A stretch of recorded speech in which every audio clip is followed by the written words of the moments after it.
Crypto felt risky last month. About $19 billion has been liquidated from the market in one day. Today, I'll show you a safe guide on how to begin, how to buy your first coins, set up your first wallet, and how to avoid the traps that makes most beginners quit. This is gonna be your calm starting plan, so let's begin. Hi, I'm Kai and welcome to the Mindful Crypto Life, where we learn crypto the quiet way, clear steps, safer habits, and real confidence.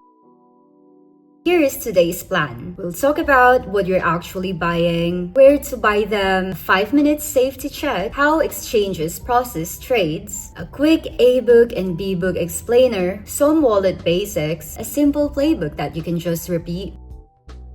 What are you actually buying? Not all coins are the same. Let's break down all the basics. So the first one is your store of value, which is Bitcoin. It's scarce and simple, and there's only ever gonna be 21 million coins ever. So if you're thinking long term, this is probably something for you to look into. The second one is your smart contracts, like Ethereum and Solana. These are basically your digital cities where apps live. The next one are your stable coins, like USDT and USDC. These coins are dollar pegged, so they are very useful for moving funds or parking profits because they're not affected by volatility. Your next one are your governance tokens. They basically work like membership cards. They are used to unlock feature or some voting power. Basically, it gives you a say on how the project should evolve. And then the next one are your meme coins. They're very fun, cultural, but risky at the same time. They usually started as a joke but ended up as a community-driven asset. They move really fast and in both ways. So, if you're planning to hold some, treat it more as an entertainment rather than a retirement plan. Next one are your RWAs or real-world assets such as tokenized golds and tokenized properties. This is where crypto connects to the physical world, and this space is growing fast. So, see crypto as an ecosystem and not just prices going up or down.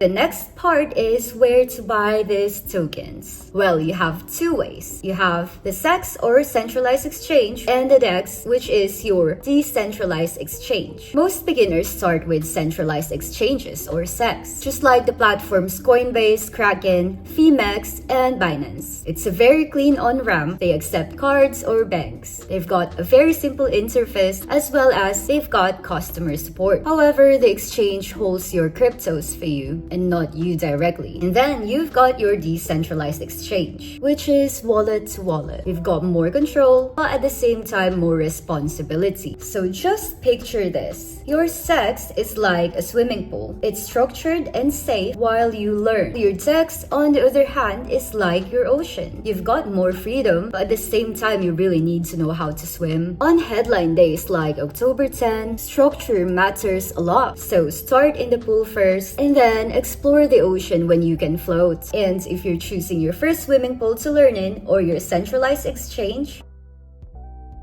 here's a quick checklist to pick a CEX where you can learn safely. Make sure to do this once because it will save you lots of pain later on. So check the licensing and regulation. Most big centralized exchange operate globally, but they didn't start that way. They grew by layering compliances over time, like KYC and AML checks, regional licenses, clearer disclosure, and tighter risk controls. Availability, however, still depends in your country. Payment rails and product rules. So your best pool usually is something that's legal where you live. And why? It's because it supports your fiat on-ramp. Usually what I'll do is scroll down to the footer and see the restricted regions. And with the KYC in place, I would be checking the verification requirements as well as what limits it unlocks, such as your deposit, withdrawals, and trading futures. The next one that you should check is security history. Most major exchanges has had attacks before, but what matters most is how they handle it. What I would do is I would go and search the exchange name and previous incidents. I would read on how they handle the stress, and how they took care of the users during that time. And while we talk about the security, I would also check the POR or proof of reserves. What you should look for is a dated POR that is recurring with a clear methodology and not just a one-off blog. The POR shows you if the exchange actually backed the user funds on one-to-one basis. The next one is liquidity quality. Check spreads and 1% of the market depth of major pairs such as Bitcoin, Ethereum, and USDT. Place a tiny order and note the slippage. The next one is flow and stability. On CoinGecko or DeFi Llama, take a quick glance on the exchange inflows and outflows.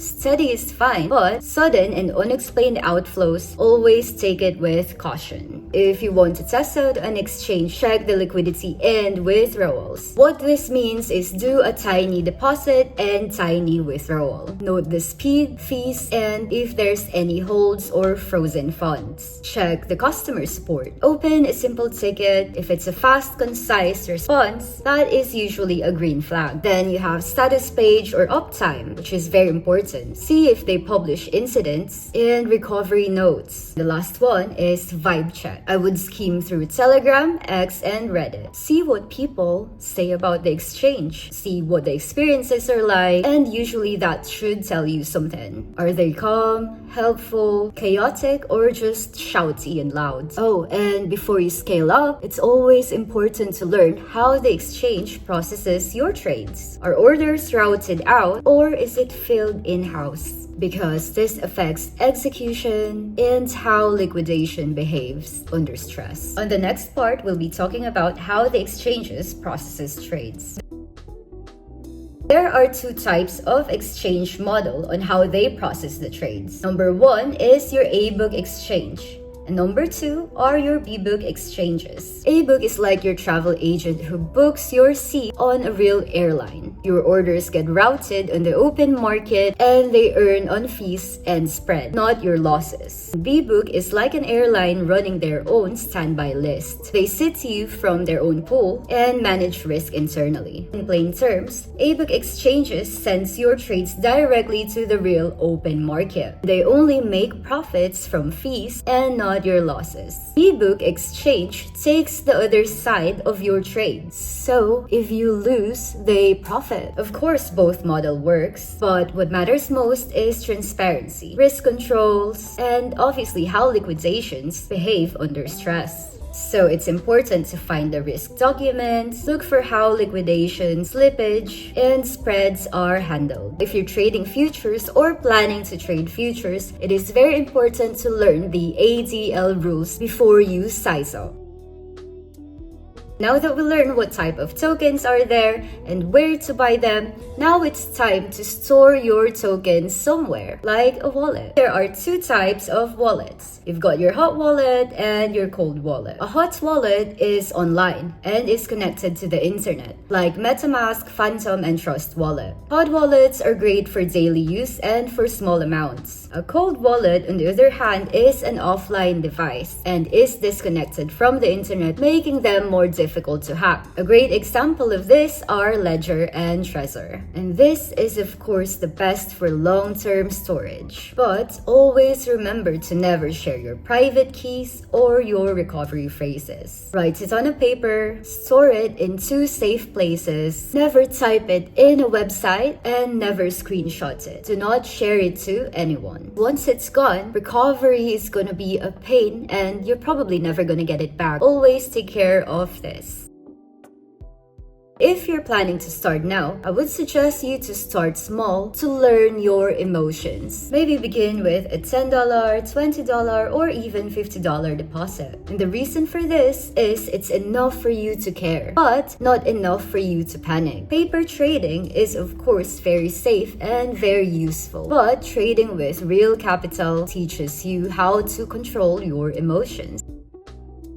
On the next video, we will be unpacking exactly what happened on the October 10 crash, what triggered the cascade, how the exchanges handled it, its effects on the market sentiment, and how the market sentiment is looking like for the rest of November. As always, we will be talking about how beginners like you could prepare and survive events like October 10. If this video helped you, please feel free to subscribe and feel free to let me know in the comment section down below what do you want me to talk about next. Remember, awareness is your edge and peace is profit too. I'm Kai from the Mindful Crypto Life. Thank you so much and see you on the next one. Bye bye.